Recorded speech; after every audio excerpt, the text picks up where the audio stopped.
Hello everyone, आप सभी का स्वागत है क्लैरिटी इन लॉ में। तो हमारी बीएनएस की कंसेप्चुअल क्लैरिटी की सीरीज़ के अंदर हम जनरल एक्सेप्शंस को पढ़ रहे थे। पिछली वीडियो में हमने पढ़ा था कि किसी अनसाउंड माइंड वाले पर्सन को डिफेंस कब और कैसे मिलता है, और आज का हमारा टॉपिक है डिफेंस ऑफ इंटॉक्सिकेशन। आप लोगों ने ज़रूर किसी मूवी में या किसी सीरीज़ में ये देखा होगा कि जब भी कोई पर्सन इंटॉक्सिकेटेड होता है, मतलब नशे में होता है, तो जनरली उसे ये होश नहीं रहता कि वो क्या कर रहा है या क्या करने जा रहा है। तो हमारे बीएनएस के सेक्शन 23 एंड 24 इसी के बारे में बात करते हैं। आइए इन्हें डिटेल में पढ़ते हैं। तो जैसे हमने पिछली वीडियो में सेक्शन 22 को पढ़ा था, सेक्शन 23 भी बिल्कुल वैसा ही है। बस डिफरेंस ये है कि वहां पे अनसाउंड माइंड की बात हो रही थी और यहाँ पे इंटॉक्सिकेशन की बात हो रही है। तो सेक्शन 23 की बेयर लैंग्वेज कहती है, nothing is an offence which is done by a person who, at the time of doing it, is, by reason of intoxication, incapable of knowing the nature of the act, or that he is doing what is either wrong or contrary to law, provided that the thing which intoxicated him was administered to him without his knowledge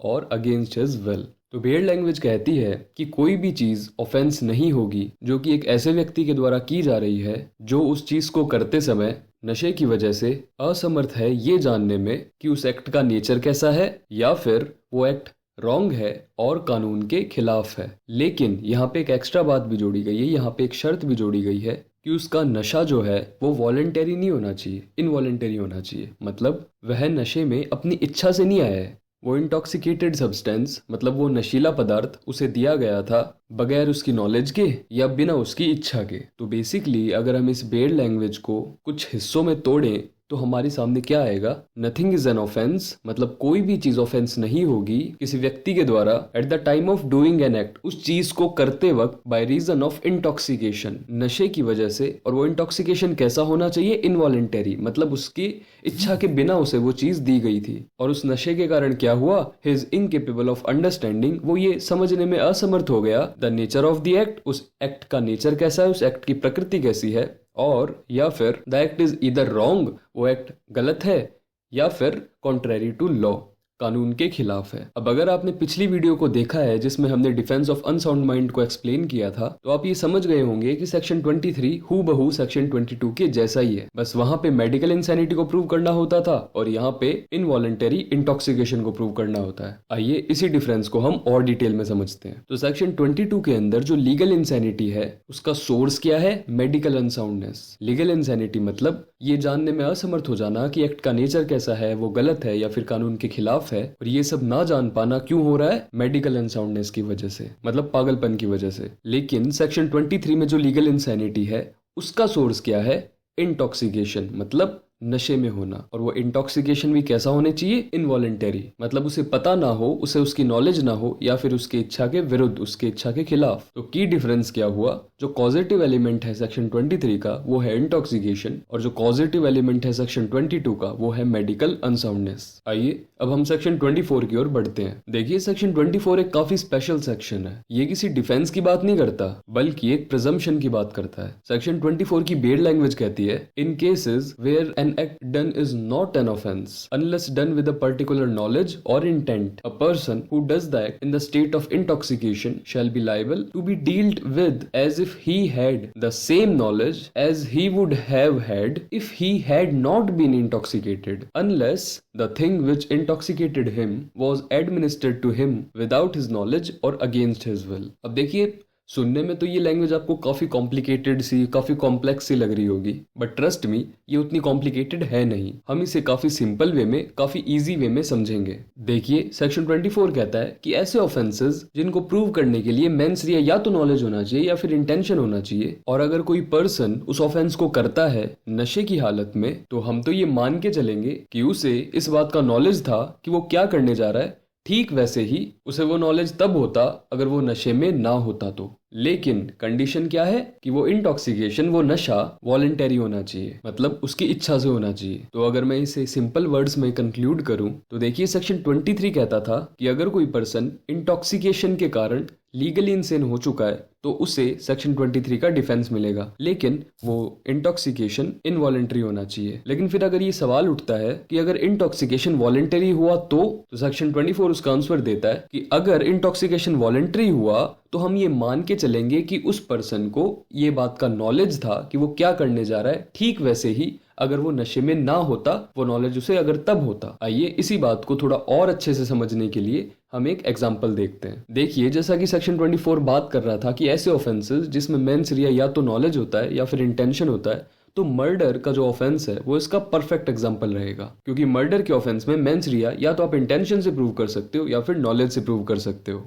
तो हमारे इस example में mister A हैं, वो mister B का murder कर देते हैं नशे की हालत में। तो सिचुएशन जो फर्स्ट है उसके अंदर मिस्टर ए, जिनके ऊपर मर्डर का आरोप लगा है, वो अगर इंटॉक्सिकेशन का डिफेंस लेते हैं कि उस टाइम मैं नशे की हालत में था और मैं ये ना पहचान सका कि मैं क्या कर रहा हूँ, तो उन्हें सेक्शन 23 का डिफेंस मिल जाएगा। लेकिन शर्त ये है कि वो इंटॉक्सिकेशन इनवॉलेंटरी होना चाहिए, मतलब उन्होंने अपनी मर्जी से वो इंटॉक्सिकेटेड सब्सटेंस, मतलब वो नशीला पदार्थ जैसे शराब हो गया, ड्रग्स हो गए, वो नहीं लिया था। उन्हें नॉलेज भी नहीं था कि उन्हें वो पदार्थ दिया जा रहा है, उन्हें वो सब्सटेंस दिया जा रहा है, ना ही उनकी इच्छा थी। तो अगर इंटॉक्सिकेशन इनवॉलेंटरी होगा तो सेक्शन 23 का डिफेंस मिल जाएगा। लेकिन सिचुएशन सेकंड में मिस्टर ए हैं, जिनके ऊपर मर्डर का आरोप लगा है, अगर वो इंटॉक्सिकेशन का डिफेंस लेना भी चाहे, लेकिन ये प्रूव कर दिया जाए कि वो इंटॉक्सिकेशन वॉलेंटरी था, मतलब उन्होंने अपनी इच्छा से वो शराब पी थी या ड्रग्स लिए थे, तो कोर्ट ये मान के चलेगी कि मिस्टर ए को नशे में होते हुए भी ये नॉलेज था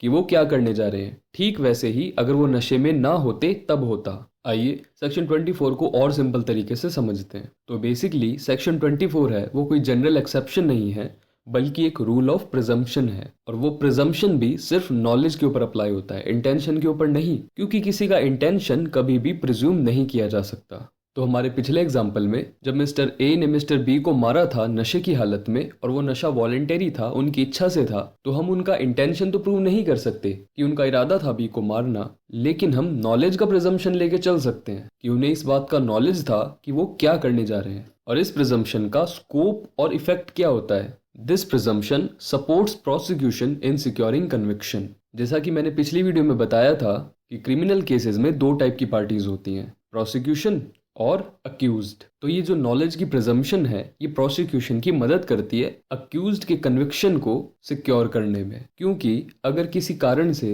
प्रोसिक्यूशन अक्यूज्ड के इंटेंशन को प्रूव नहीं कर पाता, लेकिन स्टिल इंटॉक्सिकेशन के वॉलेंटरी होने की वजह से कोर्ट तो ये प्रिज्यूम कर लेगी कि अक्यूज्ड का नॉलेज रहा होगा। तो ये प्रिजम्पशन प्रोसिक्यूशन की हेल्प करती है। दूसरी चीज, ये प्रिजम्पशन सिर्फ उन्हीं ऑफेंसेस के लिए काम करेगी जहां पे मेंस रिया या तो इंटेंशन हो या फिर नॉलेज हो, फॉर एग्जांपल मर्डर। और इस प्रिजम्पशन की कंडीशन क्या है कि इंटॉक्सिकेशन वॉलेंटरी होना चाहिए। अब सेक्शन 24 प्रैक्टिकल लाइफ में कैसे इंप्लाई होता है हम वो देखते हैं। तो देखिए, if accused is extremely intoxicated, prosecution में फेल टू प्रूव इंटेंशन। मतलब अगर अक्यूज्ड मतलब आरोपी बहुत ज्यादा नशे की हालत में है, तो प्रोसिक्यूशन शायद उसके इंटेंशन को प्रूव ना कर पाए, क्योंकि अगर कोई व्यक्ति बहुत ज्यादा नशे की हालत में है, बहुत ही गहन नशे की हालत में है, तो शायद आप ये नहीं प्रूव कर पाओगे कि उसका इरादा रहा होगा। लेकिन अगर उसने अपनी इच्छा से वो इंटॉक्सिकेशन किया है, तो कोर्ट इंटेंशन का तो नहीं लेकिन नॉलेज का प्रिजम्पशन जरूर ले सकती है कि उसको इस बात का नॉलेज तो रहा ही होगा कि वो क्या कर रहा है या फिर क्या करने जा रहा है। ठीक वैसे ही as if he was sober, मतलब ठीक वैसे ही जैसे वो अगर नशे में ना होता तो उसे जितना नॉलेज रहता। तो इस प्रिजम्पशन के द्वारा क्या होता है, जो प्रोसिक्यूशन है वो अक्यूज्ड की लाइबिलिटी एटलीस्ट नॉलेज के बेसिस पे तो प्रूव कर देता है। आइए इसी चीज को और ज्यादा अच्छे से समझने के लिए हम एक केस लॉ को पढ़ते हैं। केस लॉ का नाम है Baldev versus state of PEPSU 1956 supreme court. इस केस के फैक्ट्स कुछ इस प्रकार हैं कि एक शादी चल रही थी। उस शादी में एक नशे में धुत हवलदार आता है और वो एक लड़के से एक सीट के लिए कहता है, लेकिन वो लड़का उसे मना कर देता है। फिर वो हवलदार उस लड़के को गोली मार देता है और जब भीड़ वगैरह होती है तो वो हवलदार वहां से भाग जाता है। तो इस केस में ऑनरेबल सुप्रीम कोर्ट ने ये कहा कि सिर्फ नॉलेज ही है जिसको हम प्रिज्यूम कर सकते हैं, इंटेंशन को नहीं, क्योंकि जो इंटेंशन होता है वो मेंस रिया की हाईएस्ट डिग्री होती है। मतलब मेंस रिया में सबसे ऊंचा इंटेंशन को ही माना जाता है और इसी कारण से आप उसे प्रिज्यूम नहीं कर सकते। तो अगर उस हवलदार ने वॉलंटरी इंटॉक्सिकेशन किया है, मतलब अपनी इच्छा से शराब का सेवन किया है, तो कोर्ट इंटेंशन को तो प्रिज्यूम नहीं करेगा, लेकिन उसके नॉलेज को प्रिज्यूम कर लेगा कि भले ही उसने शराब पी रखी है, लेकिन क्योंकि वो शराब उसने अपनी इच्छा से पी है, तो जरूर उसे इस बात का नॉलेज रहा होगा कि वो शराब पीने के बाद क्या कर सकता है या क्या करेगा या क्या करने जा रहा है। ठीक वैसे ही जितना नॉलेज उसे तब होता जब वो नशे में ना होता। तो इस बात को आप हमेशा याद रखिएगा कि intention always has to be proved whereas knowledge can be presumed। तो अगर इन सारी चीजों को हम कंक्लूड करें तो सेक्शन 24 कहाँ पे अप्लाई होता है? पहली बात, जो ऑफेंस है जो अक्यूज ने किया है उसे प्रूव करने के लिए या तो इंटेंशन या फिर नॉलेज की जरूरत पड़ती हो मेंस रिया के तौर पे। दूसरी बात कि अगर उसका इंटेंशन ना प्रूव किया जा सके कुछ परिस्थितियों के कारण, जैसे कि नशा काफी ज्यादा था, नशे की डिग्री काफी हाई थी और ऐसी सिचुएशन में उसका इंटेंशन, उसका इरादा प्रूव नहीं किया जा सका, तो कोर्ट क्या करेगा? इस बात को प्रिज्यूम कर लेगा कि अक्यूज्ड का नॉलेज रहा होगा। मतलब कोर्ट मेंस रिया के तौर पे अक्यूज्ड के नॉलेज को प्रिज्यूम कर लेगा। और तीसरी बात, जो इंटॉक्सिकेशन है वो वॉलेंटरी इंटॉक्सिकेशन होना चाहिए, क्योंकि अगर इनवॉलेंटरी इंटॉक्सिकेशन होता तब तो उसे सेक्शन 23 में डिफेंस मिल ही जाता ना। तो जो इंटॉक्सिकेशन है वो वॉलेंटरी इंटॉक्सिकेशन होना चाहिए, जिसकी वजह से उसे सेक्शन 23 के अंदर डिफेंस नहीं मिल पाया और इसलिए हमने नॉलेज का प्रिजम्पशन रेज कर लिया सेक्शन 24 में। और इसी के साथ आप डिफेंस ऑफ इंटॉक्सिकेशन के पूरे कंसेप्ट को अच्छे से समझ चुके हैं। आज हमने सेक्शन 23 को देखा और ये भी देखा कि कैसे वो सेक्शन 22 के काफी सिमिलर है, but at the same time कैसे उन दोनों में डिफरेंसेस भी हैं। उसके बाद हमने सेक्शन 24 को देखा, उससे रिलेटेड एक केस लॉ को भी देखा और सेक्शन 24 कहाँ कहाँ पे अप्लाई होगा ये भी देखा। और इसी के साथ हमारा आज का कंसेप्ट कंप्लीट होता है। अगर ये वीडियो आपको पसंद आई है तो इस वीडियो को लाइक कीजिए, अपने दोस्तों के साथ शेयर कीजिए और इस चैनल को सब्सक्राइब कीजिए। आज के लिए इतना ही। Thanks for watching. अगली वीडियो में मिलते हैं एक नए कंसेप्ट के साथ में।